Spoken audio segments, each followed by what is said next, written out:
Joe Biden is seemingly turning a new leaf in his campaign, breaking fundraising records with rising approval, while also being the talk of the town in Republican media as they scramble to justify just why he was able to give such a well-put-together speech. Most of them choosing to label him as over-aggressive or hyper-fixate on some small mishaps, who would have thought? Well, Biden was questioned about some of these in an exclusive MSNBC interview that I think he did a great job of answering. So I thought we could go over just a few of those. The first one being what, in my opinion, was his biggest mistake, feeding into Marjorie Taylor Greene and labeling undocumented immigrants as illegal. During your response to her heckling of you, you used the word illegal when talking about the man who allegedly killed Laken Riley. An undocumented person. And I shouldn't have used illegal. It's undocumented. And look, when I spoke about the difference between Trump and me, one of the things I talked about on the border was that the way he talks about vermin, the way he talks about these people polluting the blood. I talked about what I'm not going to do, what I won't do. I'm not going to treat any of these people with disrespect. Look, they built the country. The reason our economy is growing. We have to control the border and more orderly flow, but I don't share his view at all. I, for one, was very glad to see him walk this back. I understand that he was going off script while Marjorie heckles him. He's trying to find a response with cameras and plenty of people are watching. So there's a lot of dynamics at play that make it easy to kind of say things in a way you didn't mean. And you have to also remember how long Biden has been in politics and how for 95% of that, illegal was just the acceptable terminology. He's done a good job in his administration trying to remove the use of that word.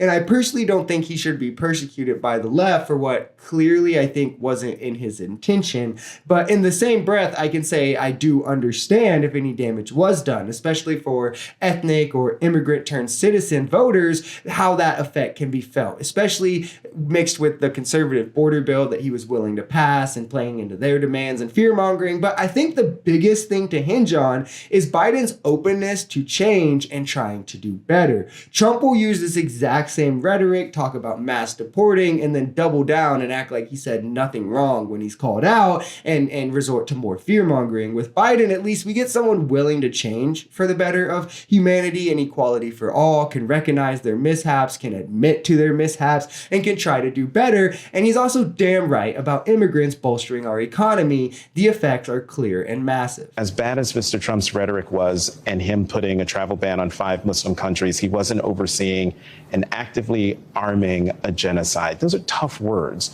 What's your response to that widely shared sentiment? It's not widely shared. You guys make judgments you're not capable of making. That's not what all those people said. What they said was they're very upset, and I don't blame them for being upset. There's families there. There are people who are dying. They want something done about it.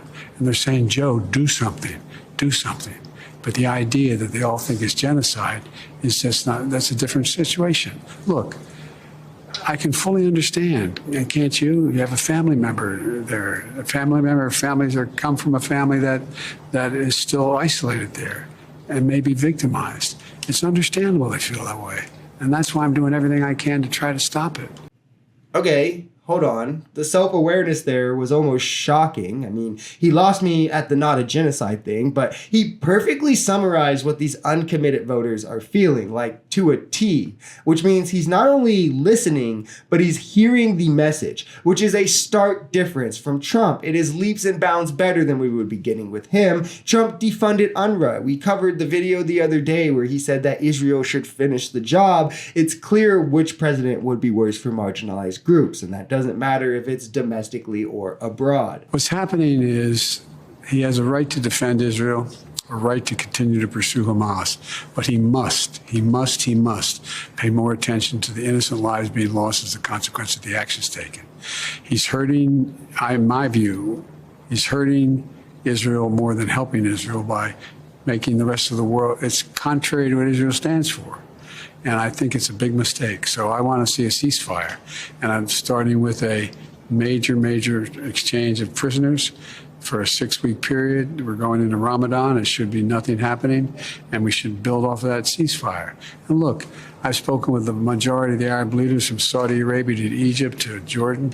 They're all prepared to fully recognize Israel and begin to rebuild the region. I love that the messaging from the administration and America as a whole is finally shifting towards a ceasefire and stopping the innocent slaughtering of civilians, most of whom are women and children. Far too late, surely, but I'm still glad to see it not be pushed to the background and now become a main focus. Aid is getting airdropped in. A port is to be built and done in 60 days, demanding Israel opens the northern entry port for more humanitarian aid, and repeated calls for a ceasefire while also standing strong in opposition to the ground invasion in Rafah. These are all actions I wholeheartedly agree with, and the last part that he included about the Arab nations are very important as well. To solve this diplomatically, the surrounding Arab nations would need to come in and give Palestinians support, not only militarily and in removing Hamas, but in rebuilding their economy and solidifying their own state, and also allowing Israel to exist within its own state. And the fact that Biden has the foresight to bring them together prior to an agreement of a ceasefire or peace talks